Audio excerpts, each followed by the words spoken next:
વડાપ્રધાન મોદી જે વારાણસીમાં પહોંચી ગયા છે અને સીધા હાલ ત્યાં આપને લઈ જોઈએ। भारत और भारतीयता को संजोए हुए इस धरती की ऊर्जा उसे दुनिया को परिचित करा रहे हैं। साथियों, मैं आपको भारत का ब्रांड एम्बेसडर मानने के साथ ही भारत के सामर्थ्य और भारत की क्षमताओं, देश की विशेषताओं का प्रतिनिधि भी और प्रतीक भी मानता हूं। इसलिए ही आप अभी जिस देश में भी रह रहे हैं, वहां के समाज को भी आपने अपनापन दिया है। वहां की संस्कृति और अर्थव्यवस्था को समृद्ध किया है। आपने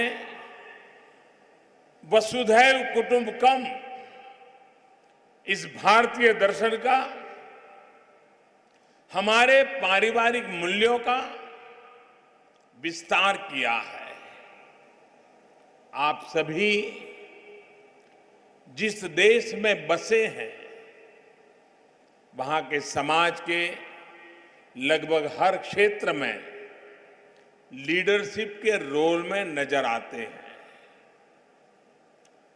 मॉरिशस को श्री प्रवीण जगन्नाथ जी पूरे समर्पण के साथ आगे बढ़ा रहे हैं।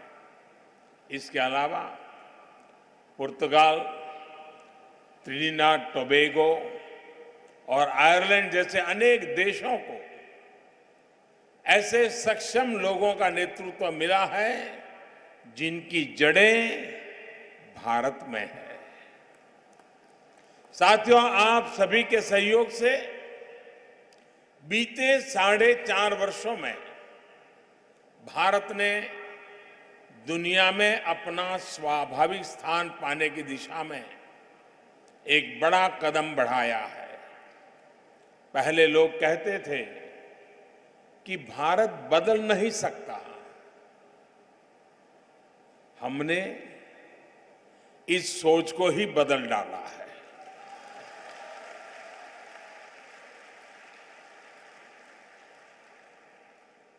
हमने बदलाव करके दिखाया है। साथियों, दुनिया आज हमारी बात को, हमारे सुझावों को पूरी गंभीरता के साथ सुन भी रही है और समझ भी रही है। पर्यावरण की सुरक्षा और विश्व की प्रगति में भारत के योगदान को दुनिया स्वीकार कर रही है। संयुक्त राष्ट्र के सबसे बड़े पर्यावरण पुरस्कार चैंपियंस ऑफ द अर्थ के साथ साथ सियोल पीस प्राइज का मिलना इसी का परिणाम है। साथियों, आज भारत अनेक मामलों में दुनिया की अगुवाई करने की स्थिति में है। इंटरनेशनल सोलर अलायंस यानी आईसा ऐसा ही एक मंच है। इसके माध्यम से हम दुनिया को वन वर्ल्ड, वन सन, वन ग्रिड उस तरफ ले जाना चाहते हैं। ये हमारे उस लक्ष्य का भी हिस्सा है जिसके तहत हम भारत की समस्याओं के ऐसे समाधान तैयार कर रहे हैं जिनसे दूसरे देशों की मुश्किलें भी हल हो सके।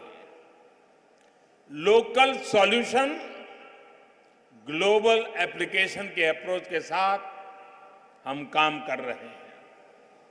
रिफॉर्म, परफॉर्म, ट्रांसफॉर्म और सबका साथ सबका विकास के सूत्र पर चलते हुए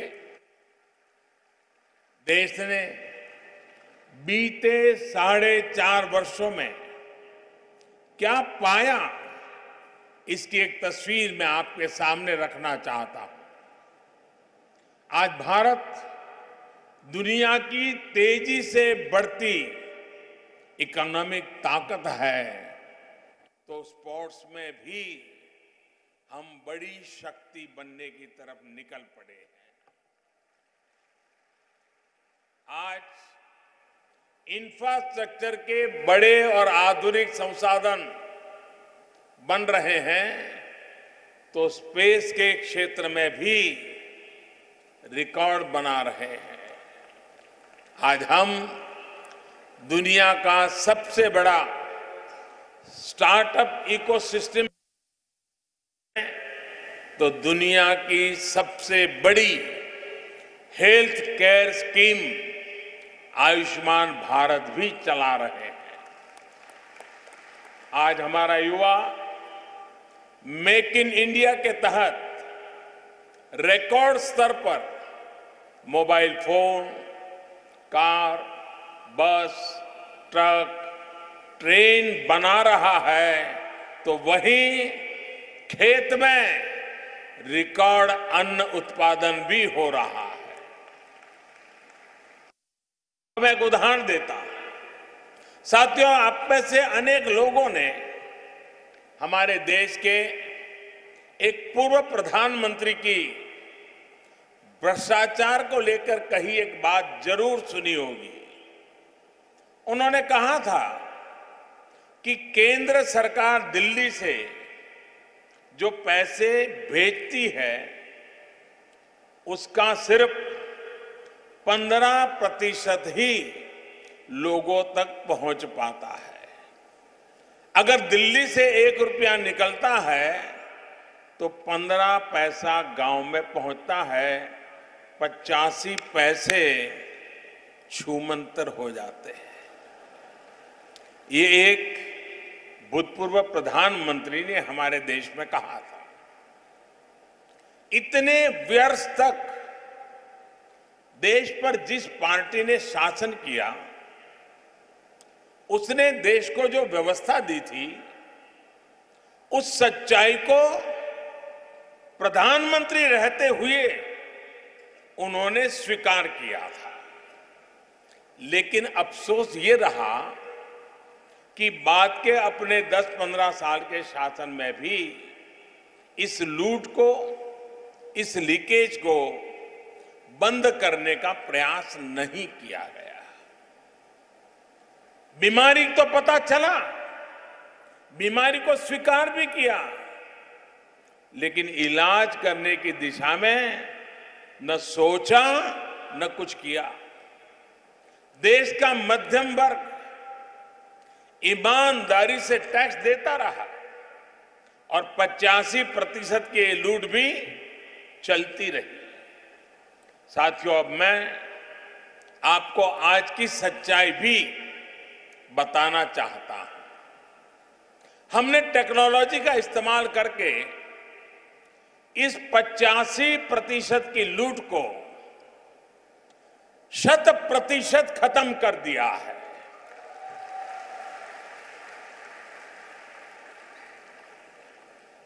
बीते 4.5 वर्षों में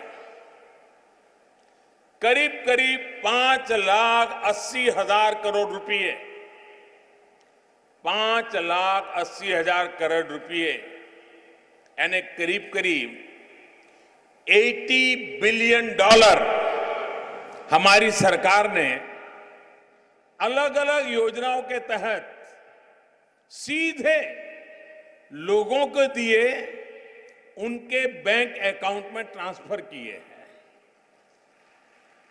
किसी को घर के लिए, किसी को पढ़ाई के लिए, किसी को स्कॉलरशिप के लिए, किसी को गैस सिलेंडर के लिए, किसी को अनाज के लिए ये राशि दी गई है। अब आप अंदाज लगाइए, अगर देश पुराने तौर तरीकों से ही चला रहा होता तो आज भी इस 5,80,000 करोड़ रुपए में से करीब करीब 4.5 लाख से भी ज्यादा हजार करोड़ 4.25 लाख करोड़ से ज्यादा ये रकम छूमंतर हो जाती, लीक होती। अगर हम व्यवस्था में बदलाव नहीं लाते होते तो ये राशि उसी तरह लूट ली जाती जैसे पूर्व प्रधानमंत्री ने स्वीकार किया था कि लूटी जाती थी। साथियों, ये सुधार पहले भी हो सकता था, लेकिन नीयत नहीं थी, इच्छा शक्ति नहीं थी और नीति की अपेक्षा करना जरा कठिन लगता है। हमारी सरकार अब उस रास्ते पर चल रही है कि सरकार द्वारा दी जाने वाली हर मदद डायरेक्ट बेनिफिट ट्रांसफर स्कीम के तहत सीधे लाभार्थी के बैंक खाते में ट्रांसफर की जाए। मैं आपको एक और आंकड़ा देता हूं। पिछले 4.5 साल में हमारी सरकार ने करीब करीब 7 करोड़ ऐसे फर्जी लोगों को पहचान कर उन्हें व्यवस्था से हटाया है। ये 7 करोड़ लोग वो थे जो कभी जन्मे ही नहीं थे, जो वास्तव में थे ही नहीं, लेकिन ये 7 करोड़ लोग सरकारी सुविधाओं का लाभ ले रहे थे। कागज पे वो थे, कागज पे वो पैदा भी हुए, बड़े भी हुए और फायदा भी उठाते रहे। आप सोचिए, पूरे ब्रिटेन में जितने लोग हैं, पूरे फ्रांस में जितने लोग हैं, पूरे इटली में जितने लोग हैं, ऐसे अनेक देशों की जनसंख्या से ज्यादा तो हमारे यहां वो लोग थे जो सिर्फ कागजों में ही जी रहे थे और कागजों में ही सरकारी सुविधाओं का लाभ चला जाता था। इन 7 करोड़ फर्जी लोगों को हटाने का काम हमारी सरकार ने किया है। ये उस बदलाव की एक झलक है जो पिछले 4.5 वर्षों में देश में आना शुरू हुआ है। साथियों, ये देश में बड़े पैमाने पर हो रहे परिवर्तन की, न्यू इंडिया के नए आत्मविश्वास की एक झांकी भर है। भारत के गौरवशाली अतीत को फिर स्थापित करने के लिए 130 करोड़ भारतवासियों के संकल्प का ये परिणाम है। और मैं आज बहुत गर्व से कहना चाहता हूं, इस संकल्प में आप भी शामिल हैं। साथियों, सरकार का पूरा प्रयास है कि आप सभी जहां भी रहे, सुखी रहे और सुरक्षित रहे। बीते 4.5 वर्षों के दौरान संकट में फंसे 2 लाख से ज्यादा भारतीयों को सरकार के प्रयासों से दुनिया के भिन्न भिन्न देशों में मदद पहुंचाई गई है। आपकी सोशल सिक्योरिटी के साथ साथ पासपोर्ट, वीजा, पीआईओ और ओसीआई कार्ड को लेकर भी तमाम प्रक्रियाओं को आसान करने की कोशिश सरकार कर रही है।